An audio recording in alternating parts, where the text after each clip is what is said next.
really didn't learn about my family's undocumented status until later on.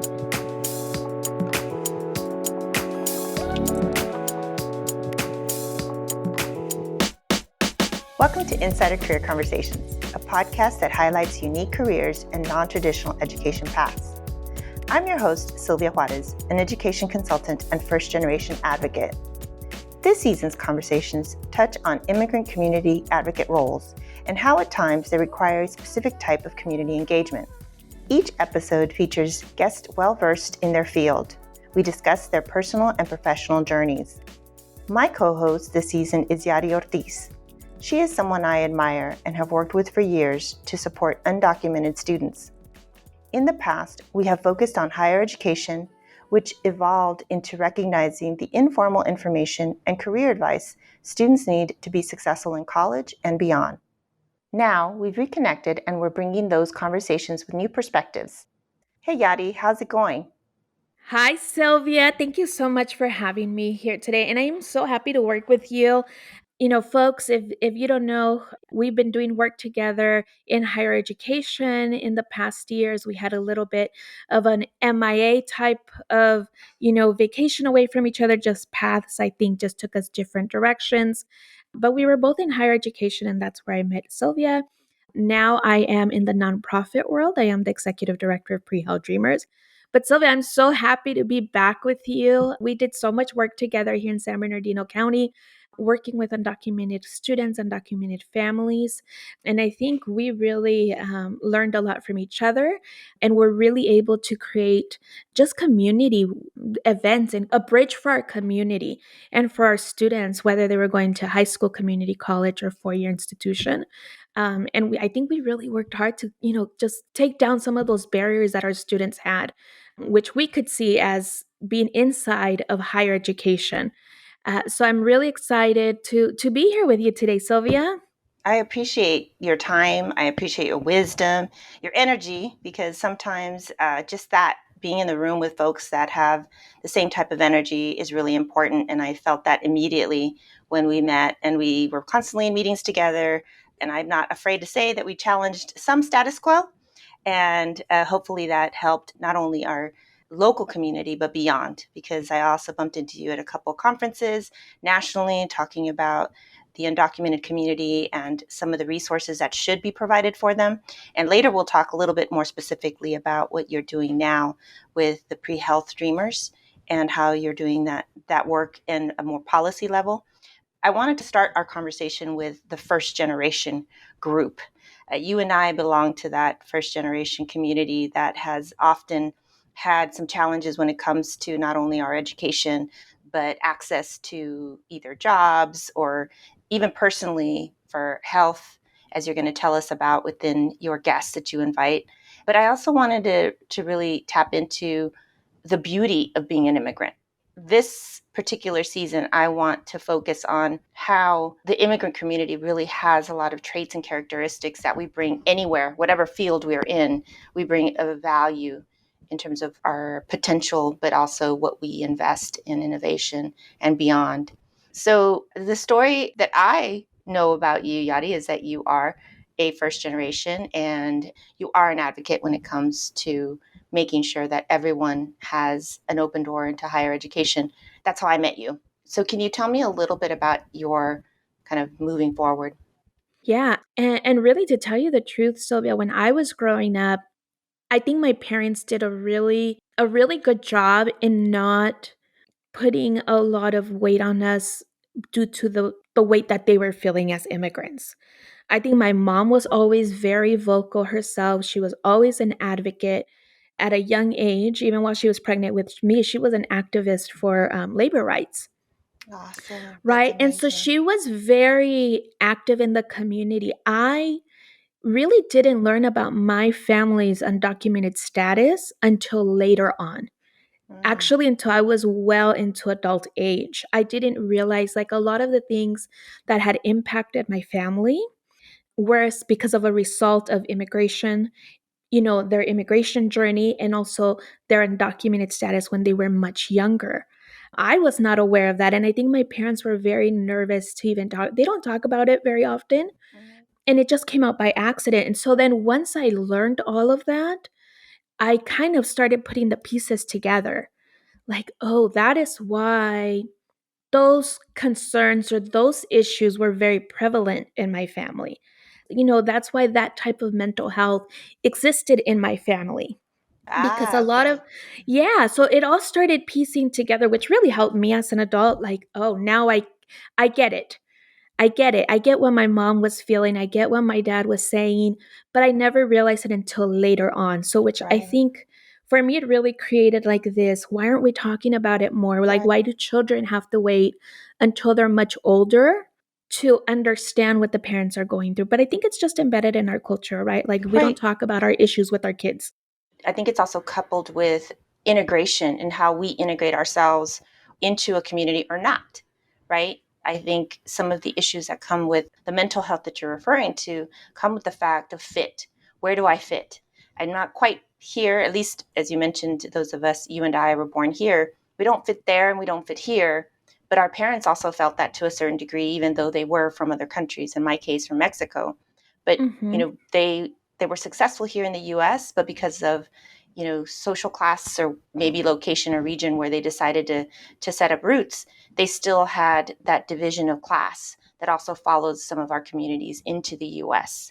And I think that advocating that your mom did, and I'm sure your father supported her, for me it was more of my dad being very critical and analytical about things and making sure that we were educated as females, my sister and I, for that same purpose, Mm. was that he wanted for our integration to come from education, from the education component.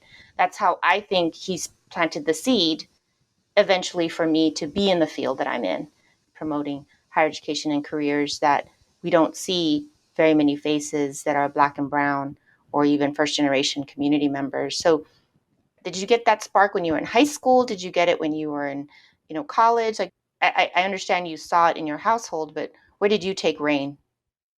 Like to be an advocate? Mm-hmm. Yeah, I think it was embedded in me from birth. I really do. My mom, she told me a story a couple of years ago, like when she was 8 months pregnant with me.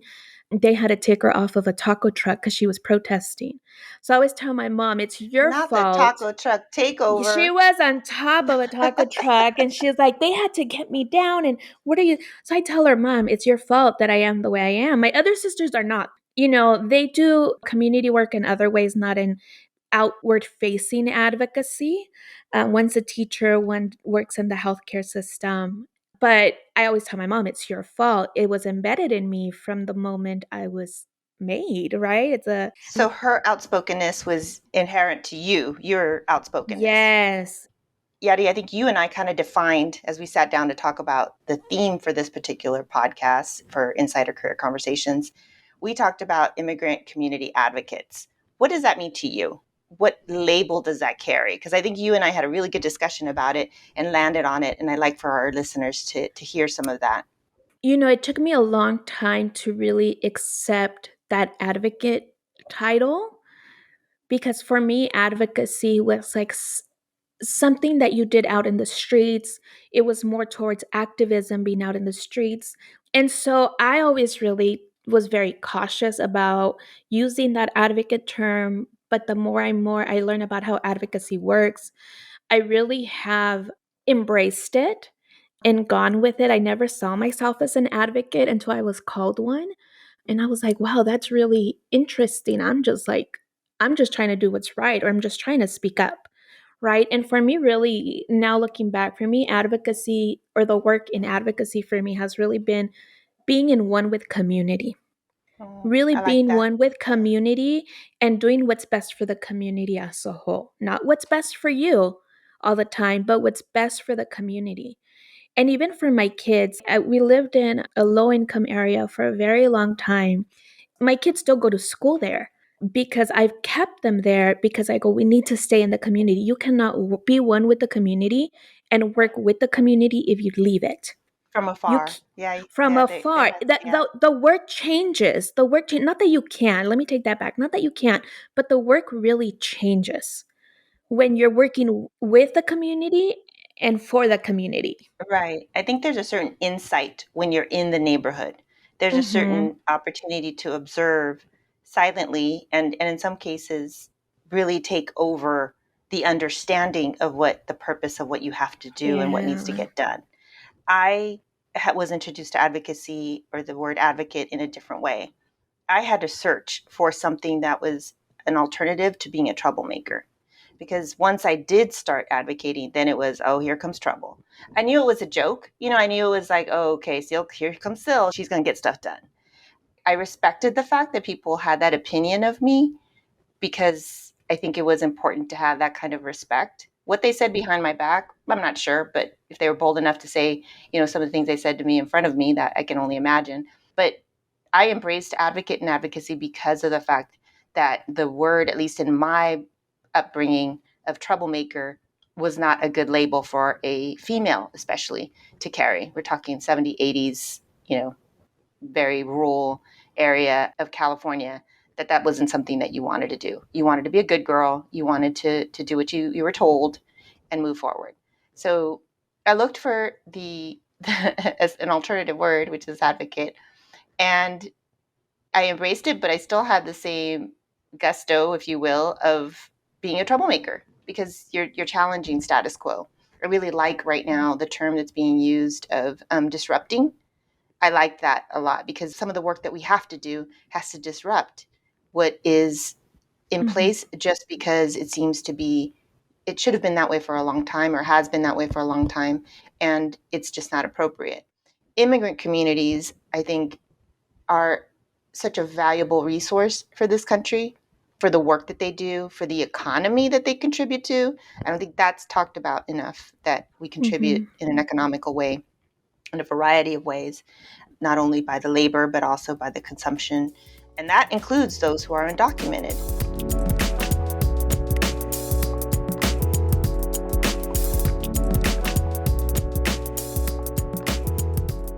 So I'd like for you to talk about the economic investment when there are individuals out there who can do the work, the higher level work in healthcare, but yet are stopped because they don't have certain legal status.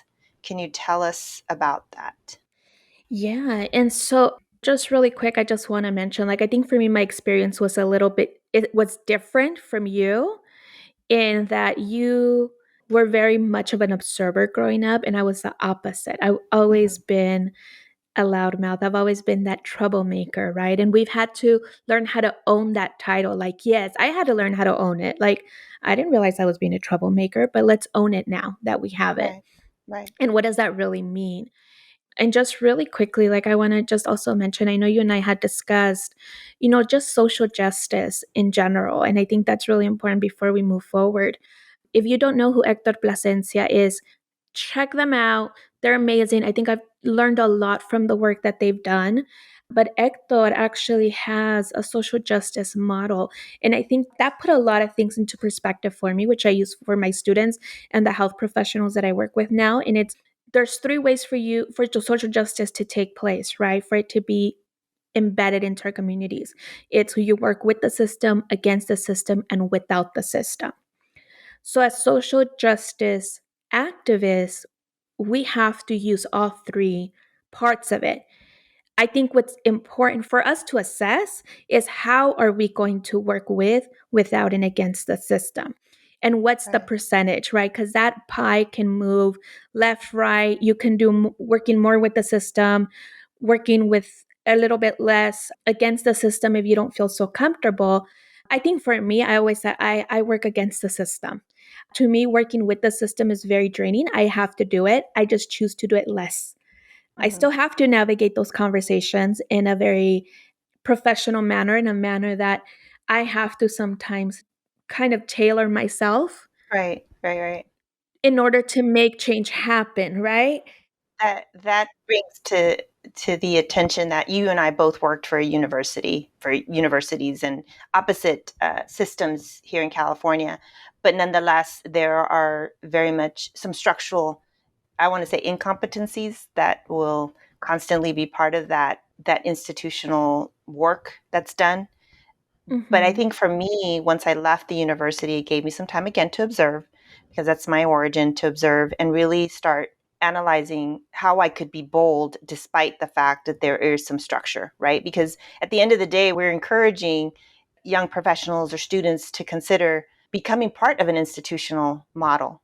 But how are they going to bring in their skill set? How are they going to bring in their type of leadership, their type of swag, if you will, academic swag or professional swag into that environment? And we're seeing it more and more through now the work that's being done with diversity, inclusion, equity, and inclusion.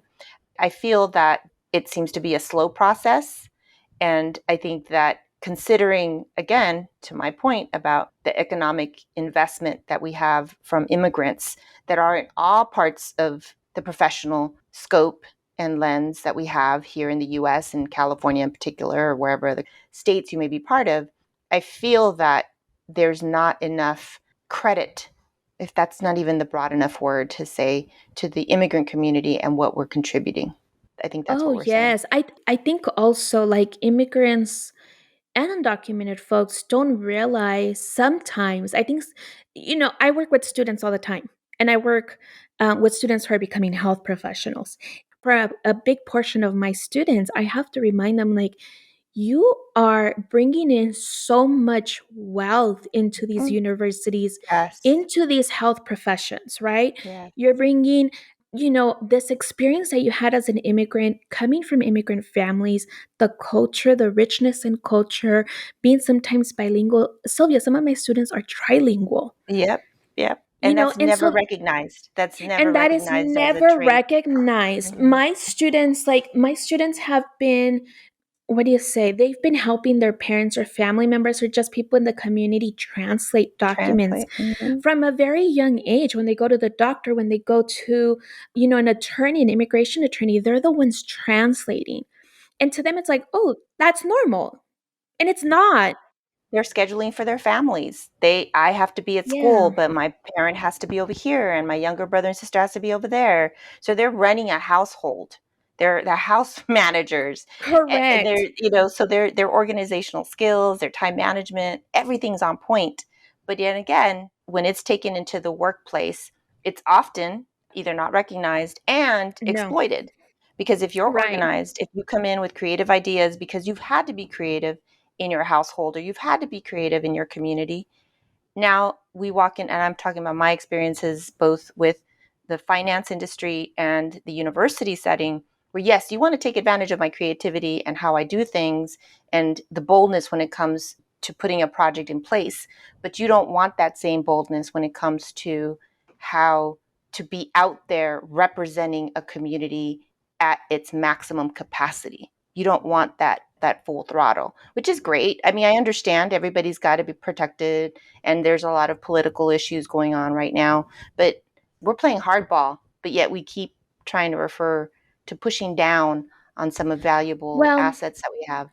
what I tell my students all the time, it's, I'm going to push you to get out of that comfort zone a little bit, because wherever you go, whether it's, your program at your school, whether you're going into nursing or medicine, bottom line, they're going to be following protocol, they're going to be following Hmm. requirements, they're going to be following this institutionalized, streamlined method.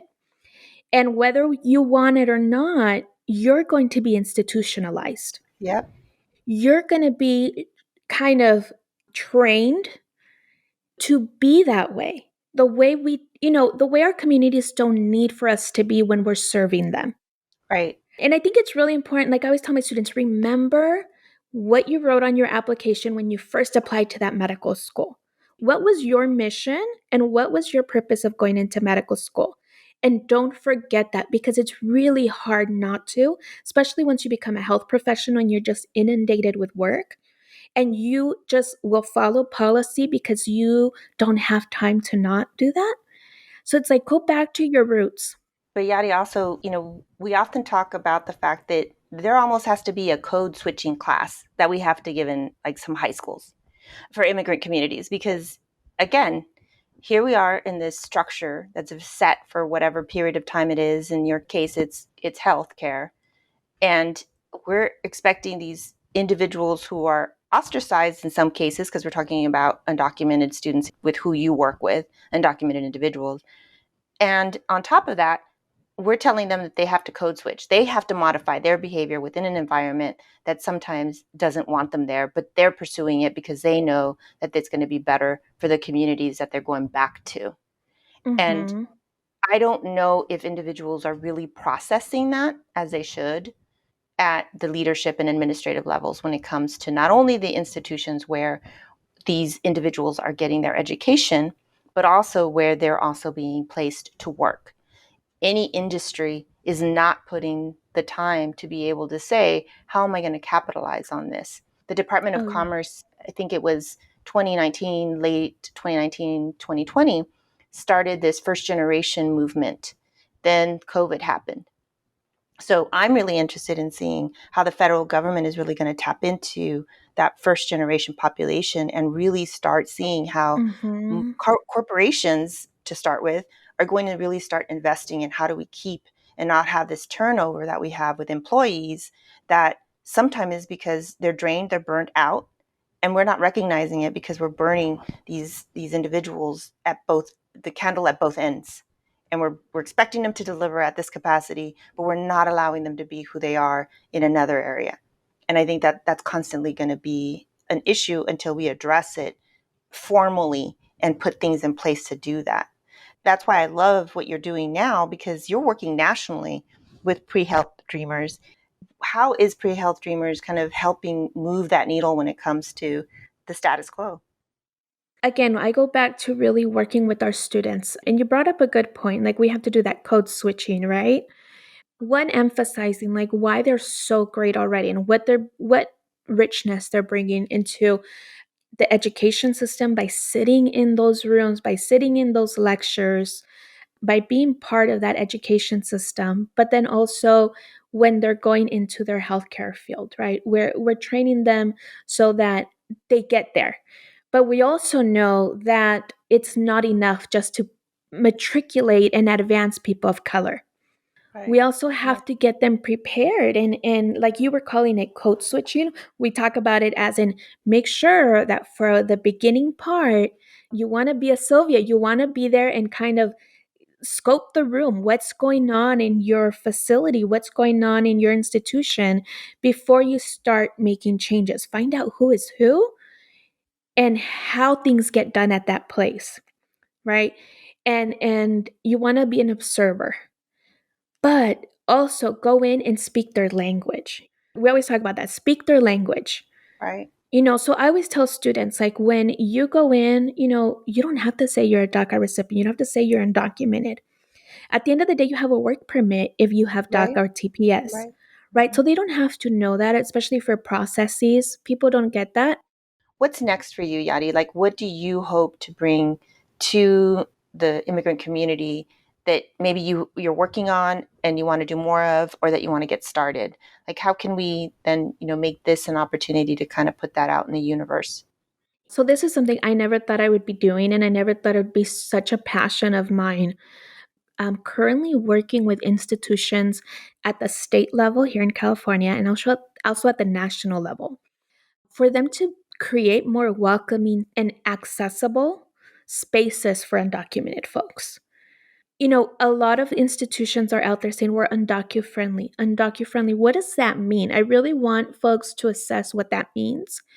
And we're doing a lot of training on that because if you go and really visit schools or institutions or become part of these institutions, you will find that a lot of times when they say undocu friendly, all they mean is that they accept the person in Right. through Hmm. the admissions process. Process. Hmm. Other than that, there is really nothing that makes that institution accessible.